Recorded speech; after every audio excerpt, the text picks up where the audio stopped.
In the early hours of May 14, 1943, deep in the Bay of Biscay, Captain Lieutenant Horst von Schroeder stood on the conning tower of U-640, a German-type VIC submarine. The sky was clear, the seas calm, and his confidence unshaken. His lookouts had spotted an American Catalina flying boat approaching from the west, but von Schroeder was unconcerned. Every U-boat commander knew the rules. Once submerged, they were safe. No aircraft weapon could follow them into the depths. He ordered a crash dive, and as the boat slipped beneath the surface, the routine took over. Diesel engines cut, electric motors engaged, ballast tanks roared. As U-640 angled downward past 50 meters, the danger seemed behind them. But this time, the danger followed.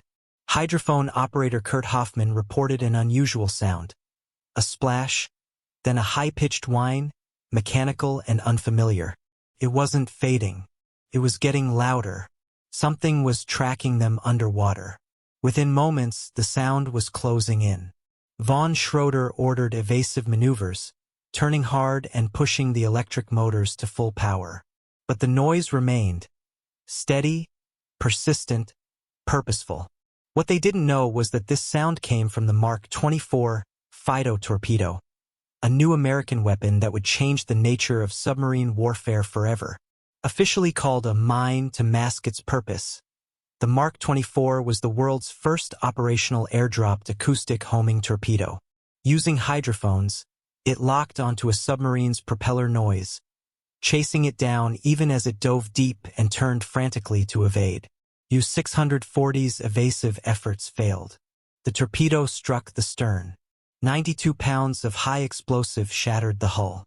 Lights flickered, pressure crushed the compartments, and the boat sank with all 44 hands. On the surface, the Catalina crew from VP-84 circled once, observing the spreading oil slick. The age of safe depths was over. For decades, submarines had relied on diving as the ultimate defense.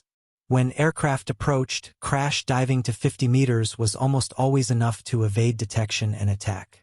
But in the spring of 1943, that doctrine collapsed. As more U-boats were lost under perfect diving conditions, panic crept into German command. U-boat losses had been mounting in convoy battles.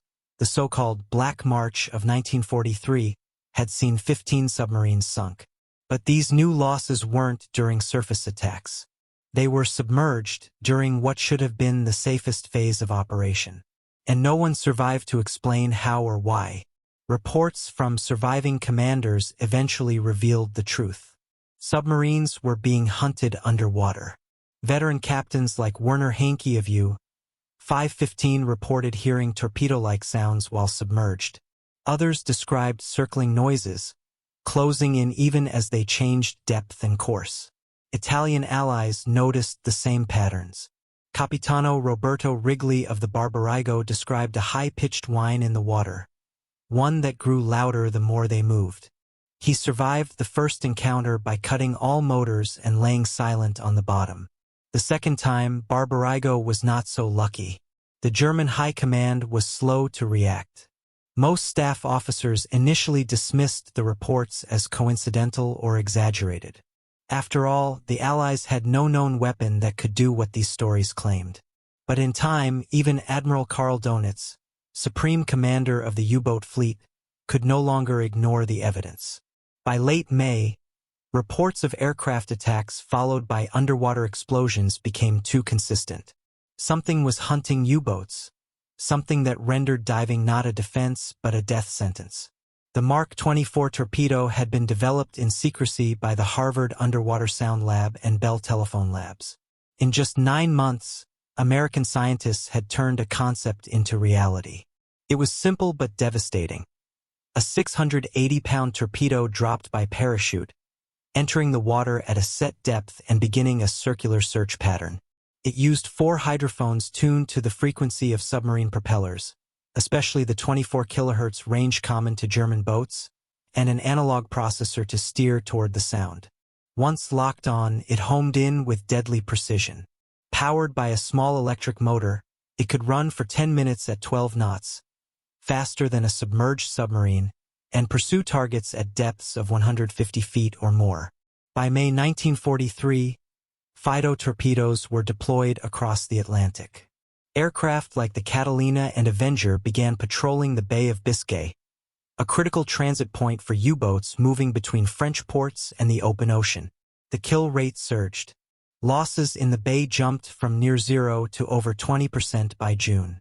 Submarine crews, once confident, now dreaded aircraft sightings. Diving no longer guaranteed survival, it invited pursuit. Some crews stayed on the surface and fought with anti-aircraft guns, but that only exposed them to bombing.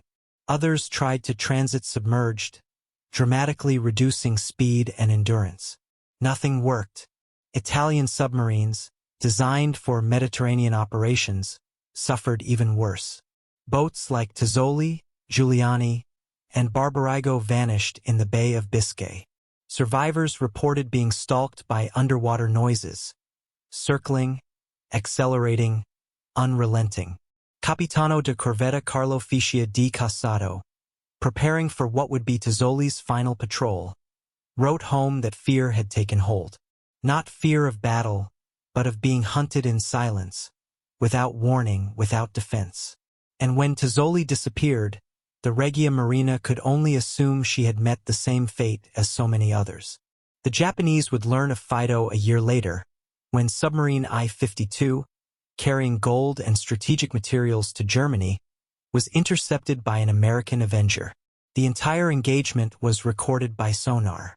The propeller sounds of I-52, the splash of the torpedo, the whine of its motor, the pitch shift as it locked on, all preserved. The explosion, the metal groaning, the hull collapsing, all captured.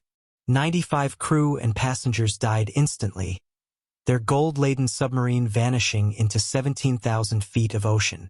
The pilot, Lieutenant Commander Jesse Taylor, later said the attack was almost too easy. Once the torpedo entered the water, the outcome was certain. The psychological toll on U-boat crews was immense. They had accepted the dangers of depth charges, of convoy escorts, of ramming and shellfire. But they had always believed that diving offered sanctuary. Now that belief was shattered. Morale plummeted.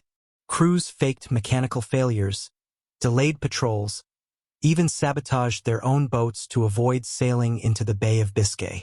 The flotilla commanders were helpless. The ocean, once their ally, had become their enemy. No effective countermeasure existed. Radar detectors couldn't pick up the new Allied frequencies. Acoustic decoys had yet to be developed. Submarines couldn't outrun the torpedo. They couldn't outmaneuver it. They couldn't hear it until it was too late. Even Germany's revolutionary type XXI Electroboat, faster and quieter underwater, came too late to change the war. In late May, Admiral Dönitz made a devastating decision: a temporary withdrawal of all U-boats from the North Atlantic. The Atlantic, he wrote, was lost. The new Allied weapons had made U-boat warfare impossible. From then on, German submarines never regained the strategic dominance they had once held. The Battle of the Atlantic had turned. The Mark 24 torpedo, of which just 204 were fired in combat, was directly responsible for 37 confirmed submarine kills and 18 damaged.